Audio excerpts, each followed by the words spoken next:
The Voss girl actually came. How very daring in that old dress. She must be desperate for a match. The whisper moved through the ballroom like smoke through silk, low, deliberate, and impossible to ignore. No woman has survived a night as the Duke's bride. Not survived in the way one thinks of death. No bodies, no visible wounds. But every woman who had entered Ashcroft Manor as his chosen duchess had left before sunrise. One weeping so violently she couldn't speak for a week. One who refused to ever say what happened behind those walls. And one, the daughter of the Earl of Pemsworth, who simply vanished from society entirely, seen only once afterward at a convent in the north, her eyes carrying the particular emptiness of someone who had witnessed something they could not name. And yet here stood Oriana Voss, 23 years old, the second daughter of a crumbling viscount's house, dressed in borrowed ivory silk that was 2 seasons out of fashion, walking toward the most feared man in all of England with her chin lifted and her hands perfectly, deliberately still. She did not feel still. Inside, her pulse was a war drum. The ballroom of Aldermere House held over 300 of London's finest. Dukes, earls, viscountesses draped in diamonds, all of them watching her now with that particular expression that society wore when it expected a spectacle. Not horror, anticipation. The kind that came from witnessing someone walk towards something dangerous and choosing, inexplicably, not to run. Oriana kept walking. At the far end of the hall, Duke Valentine Ashcroft stood alone near the tall arched windows, as he always stood, separate from the crowd not by distance but by something elemental. He was tall, broad-shouldered, dressed in black so precise it seemed almost militaristic. His hair was dark, his jaw hard, and his eyes were the color of deep winter water. Not cold exactly, deeper than cold, the kind of still that existed just before something broke beneath the surface. He was watching her. He had been watching her for the past 4 minutes, and Oriana knew it because she had been counting. She stopped before him at a distance that was proper, correct, exactly as her mother had drilled into her on the carriage ride over. Be composed, be agreeable. Do not let him see your fear. Her mother had not said that last part aloud, but it had been written plainly in the trembling of her hands as she'd fastened the clasp at Oriana's throat. "Miss Voss," the Duke said. His voice was low and unhurried, the kind that didn't need to be loud to carry weight. "Your Grace," she replied. He studied her the way a man studies something he is deciding whether to trust or break. Then the corner of his mouth moved, not quite a smile, not quite a challenge, something in between. "You're not afraid," he said. It wasn't a compliment. It was an observation delivered with the precision of a man who was rarely surprised and currently was. "I didn't say that," Oriana answered. Something shifted behind his eyes, subtle, swift, gone before it could be named. "No," he said quietly. "You didn't." The arrangement had been made 3 days prior, in the dim study of her father's townhouse, between 2 men who treated a woman's future like a line item in a ledger. Oriana had not been present for the negotiation. She had stood outside the closed door and listened through the gap, her shoulder pressed against the wood, her breath shallow. Her father's voice had been the one she recognized, strained, eager, laced with the particular desperation of a man who had spent the last 2 years watching everything he'd inherited dissolve. The Voss estate in Shropshire had been sold, the summer house in Bath, gone, 3 of the 4 horses, most of the silver. What remained was a title that still opened doors, a name that still carried the ghost of respectability, and 2 daughters, her sister already married off to a merchant in Edinburgh for his money, and Oriana, the second, the one their mother called, the clever one, in a tone that somehow never sounded like praise. The other voice had been low, measured, and completely indifferent to the weight of what was being decided. "She will be presented at the Aldermere Ball Friday evening. If she meets my requirements, the settlements will be finalized by Sunday. The debt will be cleared in full upon signing." Her father had exhaled, the sound of a man released from a vice grip he'd worn so long he'd forgotten what his own breathing felt like. "And if she doesn't meet your requirements?" "A pauser. Then we don't sign." Oriana had stepped back from the door, pressed her palm flat against the wall. Let the understanding settle over her with the same cold inevitability of water rising. She had exactly one choice. She could meet the Duke's requirements, whatever they were, and save what remained of her family. Or she could refuse, watch her father's last creditor collect on the debt within 30 days, and spend the rest of her life wondering if she could have done something. She had never been the kind of woman who wondered. The Aldemir ball led, eventually, to a carriage. The carriage led to a church, small, private, witnessed only by a solicitor, her father, and two of the Duke's men who stood at the back with the practiced stillness of people paid to see everything and say nothing.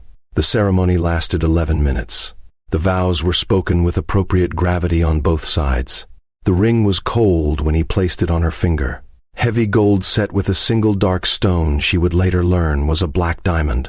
Traditional, he said, for Ashcroft brides. She did not ask what had happened to the previous ones who had worn it. By 2 a.m, the carriage carrying the new Duchess of Ashcroft rolled through the iron gates of Ashcroft Manor, and Oriana looked out at the building rising against the dark sky. Towers, stone, windows lit amber from within, and felt the strange, specific sensation of crossing a threshold from which there was no return. The wedding night. Oriana had prepared herself for many things. She had been practical about it in the way she was practical about most difficult things. She had simply decided not to be undone by it, whatever it was. She had changed into the nightgown her mother had packed, a modest thing of white cotton, which had struck her as almost comically unsuitable, given the gravity of the evening. She had sat in the chair nearest the fire because the bed felt too presumptuous, too final, and she had folded her hands in her lap and waited. Valentine entered at 2:30. He had removed his formal coat. His sleeves were rolled to the forearms, a detail that struck her as unexpectedly human for a man she had spent 3 days imagining as something closer to architecture than person. He moved through the room without ceremony, without performance, setting a glass of wine on the side table without offering her one, and then simply standing near the window with his back partially turned. The silence stretched. Oriana was not going to be the first to break it. She had decided that in the carriage, let him establish the terms, let him speak. She would listen, assess, and respond with the same composure she had managed at the ballroom. When he finally turned, his eyes moved over her with that same cool precision she was already learning to recognize as his default. He was looking for something. She didn't know what. "You should understand," he said, "what this marriage is." "I believe I do," she replied. "You believe," he repeated, like the word itself was suspect. "Sit down, miss." He stopped, corrected himself with the faintest alteration of his expression. "Your Grace." She almost smiled. Almost. He crossed to the small settee near the fire and sat, not on the bed. A detail she registered with something that might have been relief and might have been confusion. He braced his forearms on his knees and looked at her with the frank, unflinching directness she was beginning to suspect was simply how he existed in the world. "This is a contractual arrangement," he said. "I require an heir. I require a duchess who will perform her social functions without drama, who will not interfere with my affairs, and who will not make demands of me that I am unable or unwilling to meet. In return, your family's debt is cleared. You will have access to every comfort this estate provides, and you will be treated with the full dignity of your station." Oriana listened to all of this. Then she said, "And what happened to the others?" The stillness that followed had a different quality than his previous silences. This one had weight. "Which others?" he asked, though she was quite certain he knew. "The women before me, the ones who didn't survive the night." Something moved across his face. Something she couldn't name yet, because she didn't know him well enough. In time, and she would have time, she was determined to have time. She would learn the language of his expressions. But in that moment, all she could read was that the question had landed somewhere real. "They left," he said finally, "of their own accord. Why?" "Because I told them the truth about what this marriage was." He paused. "Most women prefer the version that involves devotion." Oriana looked at him for a long moment. The fire crackled between them. Outside, the wind moved through the old trees of Ashcroft's grounds, a low, mournful sound. "I don't need devotion," she said. "I need honesty, and you've given me that, so we're already ahead of where I expected to be." He stared at her, for the first time since she'd laid eyes on him. Valentine Ashcroft looked, not quite thrown, but adjacent to it, like a man who had prepared for a particular conversation and found himself in an entirely different one. "You're not what I expected," he said. "No," she agreed. "I don't imagine I am." She fell asleep in the chair, not deliberately, not as any kind of statement, simply because the fear and the exhaustion and the relief of having survived the first hour of her marriage dissolved together into something her body could no longer hold upright, and somewhere in the middle of explaining to the Duke that she had no intention of being either invisible or inconvenient, her eyes simply closed. She didn't feel herself slump, didn't feel the moment when her head dropped, didn't feel the warmth that spread across her when, sometime later, a blanket was settled over her shoulders with a care so quiet it could almost be missed. What she did feel in that half-waking place between sleep and morning was the solid warmth of something beside her, a shoulder, an arm, a presence that had not been there when she closed her eyes. She did not open her eyes to check. She simply stayed. Valentine Ashcroft sat beside her in the hour before dawn, not moving, not leaving, watching the fire burn low and listening to the sound of his new wife breathing in sleep, and tried to understand what it was he was feeling that was so unfamiliar it didn't have a name yet. By morning, the staff knew. Staff always knew. By the time Oriana came downstairs looking composed in a deep green dress that had been laid out by a lady's maid she hadn't yet met, 3 footmen, 2 housemaids, and the head housekeeper, Mrs. Patton, had already quietly, efficiently, and without a single word communicated the essential fact to one another. She was still here. Mrs. Patton met her at the foot of the staircase with the calibrated warmth of a woman who had served the Ashcroft house for 20 years and survived 3 near duchesses by knowing exactly when to be welcoming and when to be distant. "Your Grace," she said, with a genuine curtsy. "I trust your rooms were comfortable." "Very," Oriana said. "I'd like to discuss the household schedule at your earliest convenience. I prefer to understand how things work before I suggest how they might work differently." Mrs. Patton blinked once. Then she smiled, small, genuine, and surprised. "Of course, Your Grace. After breakfast?" "After breakfast." The whisper had already reached London by noon. Not the quiet truth, that the new Duchess had fallen asleep in a chair and woken with a blanket over her shoulders and the Duke nowhere to be found, but the shape of it, the essential fact. She survived. And in certain drawing rooms, among certain women who had watched other women fail in that house, the news landed with the weight of something significant. In one particular drawing room, however, it landed with a very different weight entirely. Lady Seraphine Alderley, 26, beautiful in the particular way that weapons could be beautiful, all clean lines and deliberate angles, set down her teacup with a sound that was exactly too controlled to be casual. "How extraordinary," she said softly. Her companion, a viscountess who knew better than to ask questions, simply nodded and said nothing. Seraphine looked out the window at the grey London morning. She had known Valentine Ashcroft for 6 years, had stood in certain rooms with him in certain hours that she had, perhaps, allowed herself to interpret with more permanence than he'd ever offered, had watched him push every other woman away from his door like a man systematically eliminating options he didn't want. And now this. A viscount's daughter in borrowed silk who had apparently walked into the most feared bedchamber in England and walked out in the morning with her dignity intact and the housekeeper smiling. "Who is she?" Seraphine asked. "Oriana Voss," her companion said. "Second daughter of Viscount Voss. Nobody particularly. Clever, they say. Not beautiful in the fashionable sense." Seraphine was quiet for a moment. "Clever," she said, the word shaped like something she was still deciding whether to discard or keep. She reached for her tea again. She would need to think about this carefully.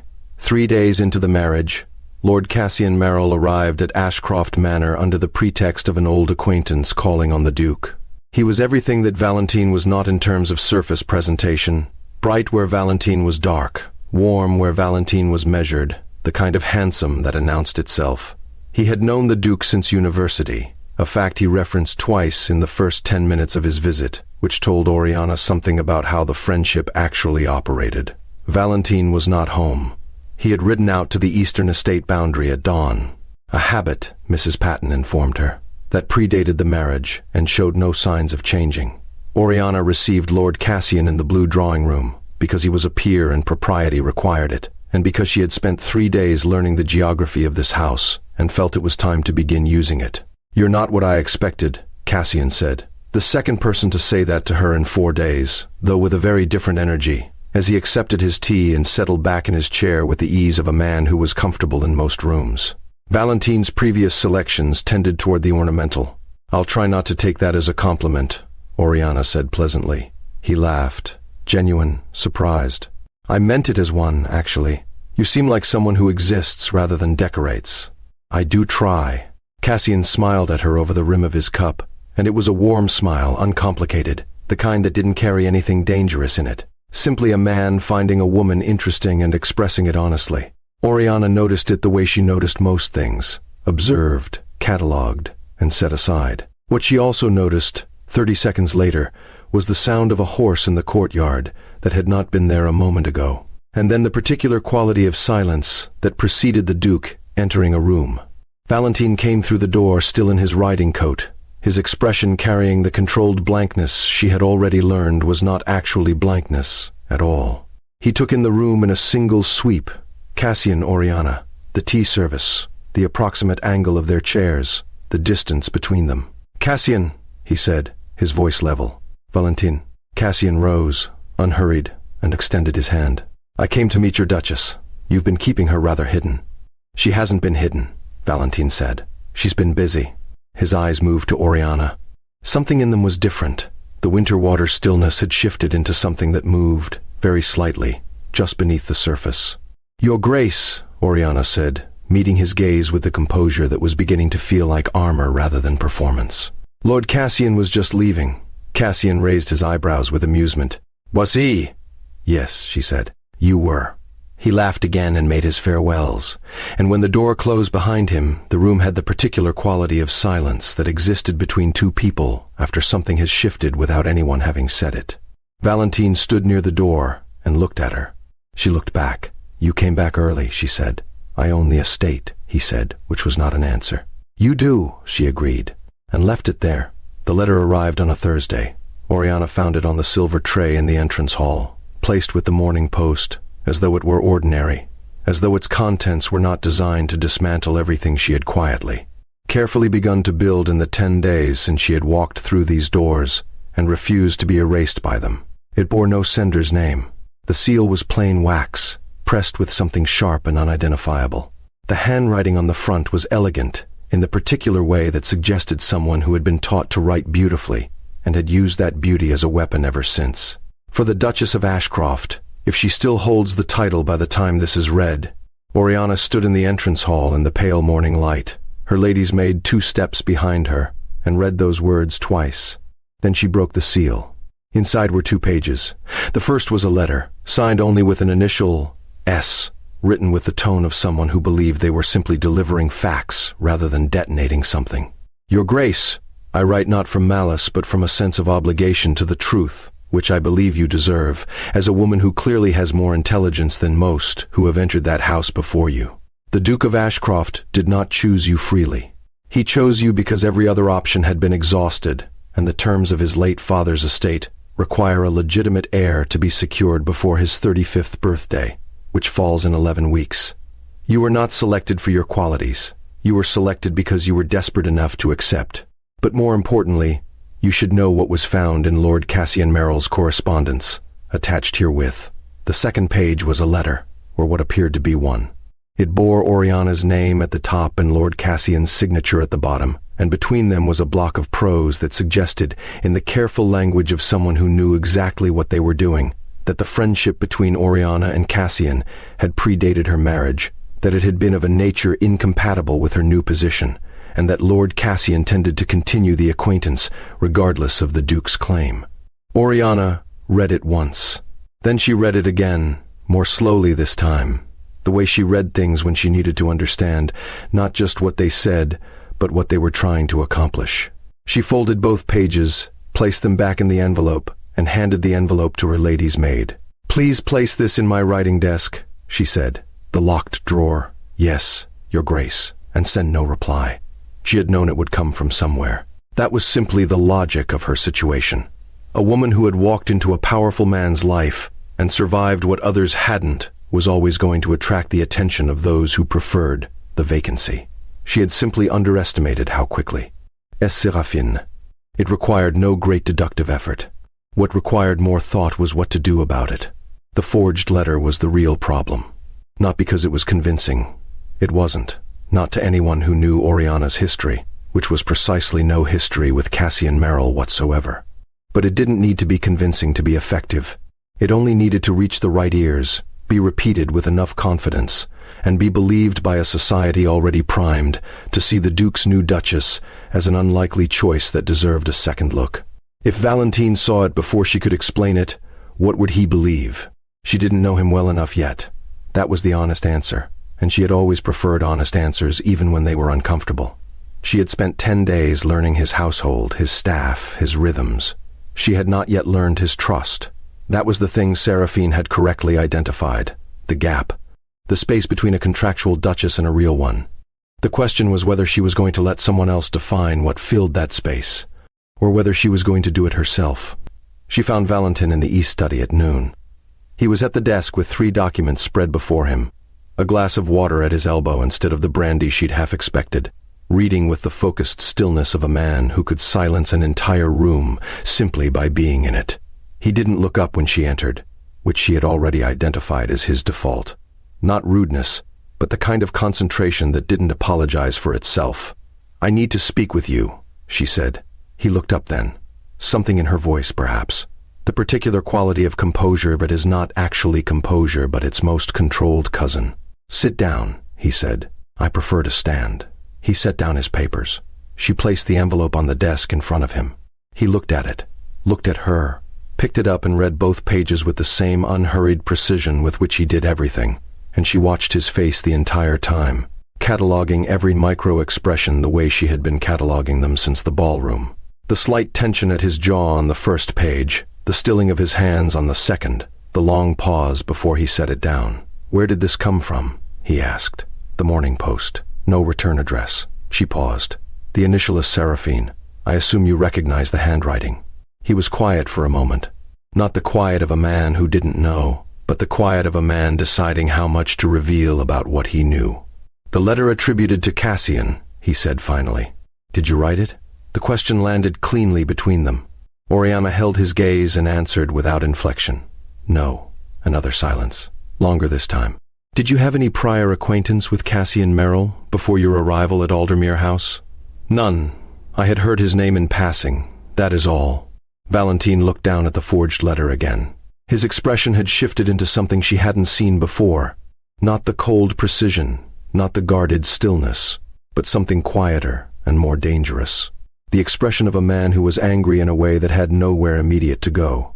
"She had it made quickly," he said. "It wasn't addressed to Oriana. It was almost addressed to the room. That suggests she had the infrastructure ready before the marriage, prepared for whichever woman I chose. Or prepared specifically for me once she knew who you'd chosen," Oriana said. He looked up. "Why specifically for you?" "Because I didn't leave," she said simply. The silence that followed had a different texture than any they had shared before. It was not comfortable exactly. They were not yet in the territory of comfortable.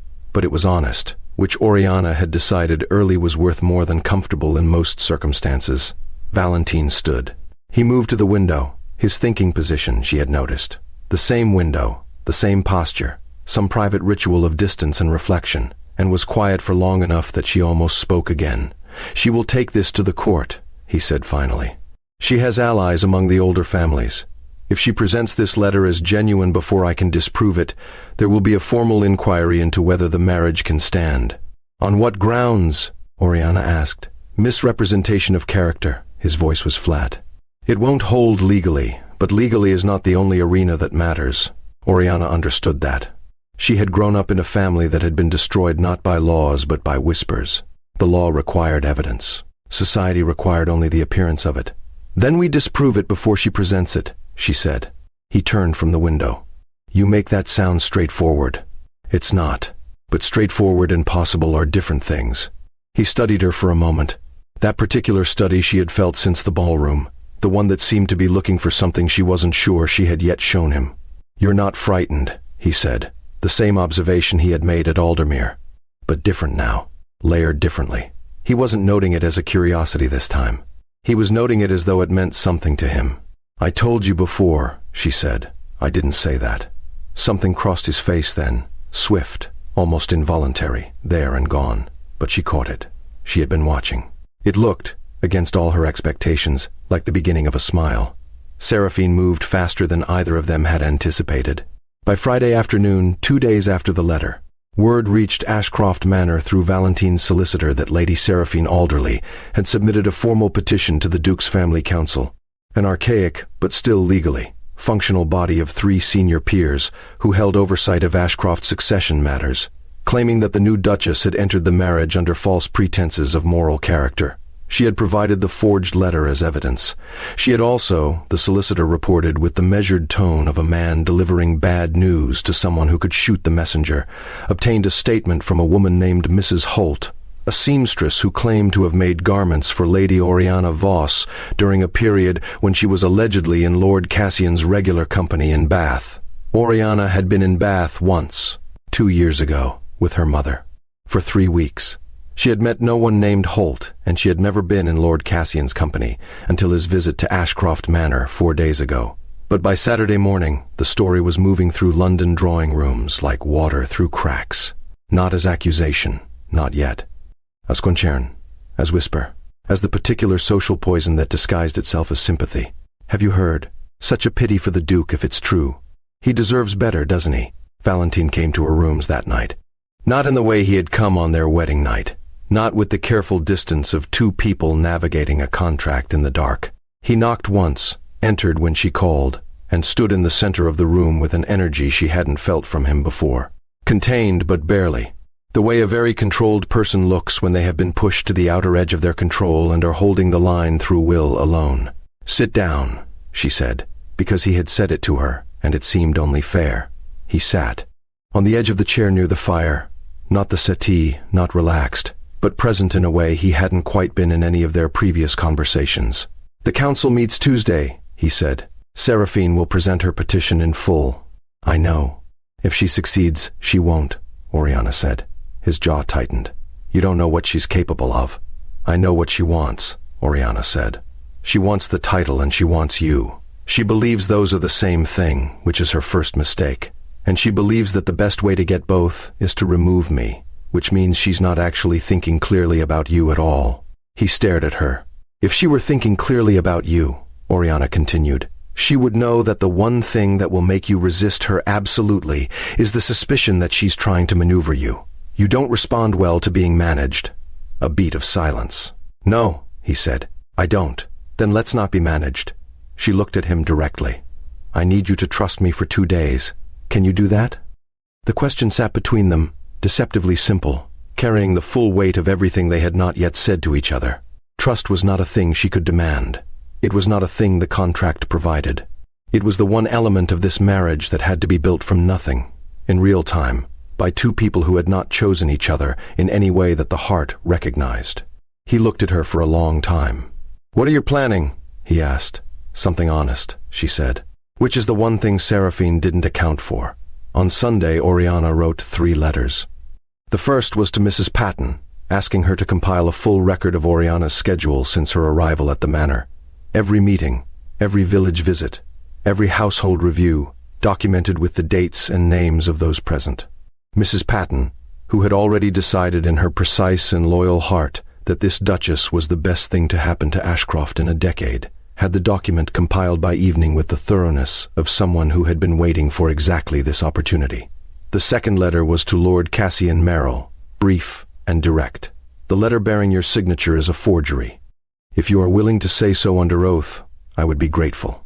If not, I understand, and I will find another way. The third letter was to a woman named Lady Dorothea Hale, 70 years old, sharp as cut glass, the most respected woman in 3 counties, and by complete coincidence, the woman who had taken tea with Oriana and her mother every morning of their 3 weeks in Bath 2 years ago. Lady Dorothea, who forgot nothing and forgave less, would have very pointed things to say about Mrs. Holt's statement. By Monday morning, all 3 letters had received replies. Mrs. Patton's documentation was already in hand. Lord Cassian's reply was 2 lines. I have no idea who wrote that letter, but it wasn't me, and I'll say so to anyone who asks, including the council. Cassian. And Lady Dorothea Hale wrote 4 pages in a handwriting that suggested fury expressed through perfect penmanship, the essential content of which was, I remember every morning of that visit, and I will appear in person on Tuesday, if required. I have been looking for an opportunity to address certain people's habits of invention for some time. Oriana laid all 3 replies on Valentine's desk without comment. He read them. He was quiet for a moment. Then he looked at her. And this time, the thing she saw behind his eyes was not the winter water stillness, and not the guarded precision, and not even the almost smile from the East study. This was something else. Something that looked like a man being seen by another person for the first time, and not entirely knowing what to do with it. "You did this in 2 days," he said. "I did it in 1, she said. The second day was for the letter to Lady Dorothea. She writes at length." He set the papers down. "Oriana," he said. Her name. Her actual name, not her title. Not Miss Voss. Not the impersonal Your Grace. Her name, in his voice. In that quiet room, on a Monday morning when the light came through the tall windows and fell across the desk between them. She felt it the way you feel something you weren't braced for. Not painfully, just fully. Like stepping outside and discovering the air had changed. "Yes," she said, and was surprised by how steady her own voice was. "I owe you an apology," he said. She waited. For the wedding night. For what I said. He was not a man, she had learned, who apologized easily or often. These words were costing him something. She could see it in the careful way he was choosing each one. "What I told you about the purpose of this marriage, it was true. It is also not the whole of what I am capable of offering. I said it because it was the version of myself I had decided to be." He paused. "It was not the version that sat beside you in a chair at 3 in the morning because I couldn't bring myself to leave." The fire in the study had burned low. Outside, the grounds of Ashcroft Manor spread wide and gray-green in the autumn morning. "I know," she said softly. He looked at her. "You know? I was half awake," she said. "I felt you there." Something passed through his expression then. Relief, perhaps, or the specific vulnerability of a man who has been caught in an act of tenderness he hadn't intended to reveal. He looked, for just a moment, like the person he was beneath the title, beneath the walls, beneath the 11 weeks and the family council, and the weight of a name that had never asked him what he actually wanted. Oriana stood and crossed to the desk, not dramatically, not with ceremony, simply because the distance between them had become something she didn't see the point of maintaining. She stopped on the other side of the desk and looked at him. "After Tuesday," she said, "when this is dealt with, I would like to start again." "Start again," he repeated. "Not the contract," she said. "That stands. I mean the rest of it. Get to know each other properly. Stop performing our respective versions of who we thought we needed to be in this house." He looked at her for a long moment. "I don't know how to do that," he said. And it was the most honest thing he had said to her yet, perhaps to anyone in a very long time. "Neither do I," she said. "But I think we're both smart enough to learn." Tuesday came with a low sky and cold air and 3 carriages rolling up the long drive to Ashcroft Manor before 10 in the morning. The family council met in the formal library. Lord Pemberton, white-haired and precise, Lord Carew, who had the expression of a man who already knew how this would end, and Lord Ashby, the youngest of the 3, who had the decency to look uncomfortable with the whole proceedings. Seraphine arrived with her solicitor and the bearing of a woman who had won before she'd begun. She wore ivory, a choice Oriana noted with a specific appreciation for the audacity of it. Lord Cassian arrived of his own accord, uninvited, which meant something. Lady Dorothea Hale arrived last at 70, in a carriage that looked older than most of the estates in the county, with the energy of someone who had been preparing for this particular fight her entire life and was simply pleased it had finally arrived. The proceedings began with Seraphine's solicitor presenting the petition. He was good, efficient, practiced, building a case from the forged letter and the purchase statement with the quiet confidence of a man who believed his evidence was unassailable. When he finished, Lord Pemberton looked to Valentine. "Your Grace, the council requires your response." Valentine stood. He didn't look at Seraphine. He didn't perform the controlled fury Oriana had seen building in him since Friday. He simply stood with the full, unhurried authority of a man who owned the room he was standing in and had no reason to rush. "The letter attributed to Lord Cassian Merrill," he said, "is a forgery. Lord Merrill himself is present and prepared to say so under oath." Cassian raised his hand with the expression of a man who was genuinely enjoying himself. "It is absolutely a forgery. I've never written to Lady Oriana in my life. Lovely woman, incidentally." "The statement from Mrs. Holt," Valentine continued, "claims the Duchess was in Bath in Lord Cassian's company during a specific period. Lady Dorothea Hale, who spent every morning of that visit in the Duchess's company, can confirm this is false." Lady Dorothea did not simply confirm. She spoke for 11 minutes in a tone that suggested she had been personally insulted by the existence of Mrs. Holt's statement and intended to make this known at considerable length. By the time she finished, 2 of the 3 council members were looking at Seraphine's solicitor with the particular expression of men who had agreed to attend something they now wished they hadn't. The 3rd document, Mrs. Patton's meticulous record of the Duchess's schedule since her arrival, was presented last. Every day accounted for. Every meeting, every visit, every hour that contradicted the timeline the petition required. The council deliberated for 20 minutes. The petition was dismissed. Seraphine left without speaking to anyone. Her carriage rolled down the drive with the particular speed of a rapid retreat disguised as a dignified exit, and Oriana watched it from the library window and felt something that wasn't quite triumph and wasn't quite relief. Something steadier than both. Lord Cassian shook Valentine's hand and said something quiet that made the Duke's expression do something complicated, and then he winked at Oriana on his way out, which she suspected was simply how Cassian Merrill navigated the world. Lady Dorothea stayed for tea, declared the biscuits acceptable, told Oriana she had excellent spine, and left at noon. And then they were alone in the library, Valentine and Oriana, in the quiet that came after a storm has passed and the world is still assessing the damage. He crossed the room toward her. She turned from the window. He stopped very close. Closer than the careful distances they had been maintaining since their wedding night. Close enough that she was aware of the specific warmth of him, the way his eyes moved over her face, as though still cataloging, still learning, but with something different in it now. Something that had stopped being strategic. "You said after Tuesday you wanted to start again," he said. "I did. It's after Tuesday." She looked up at him. "So it is."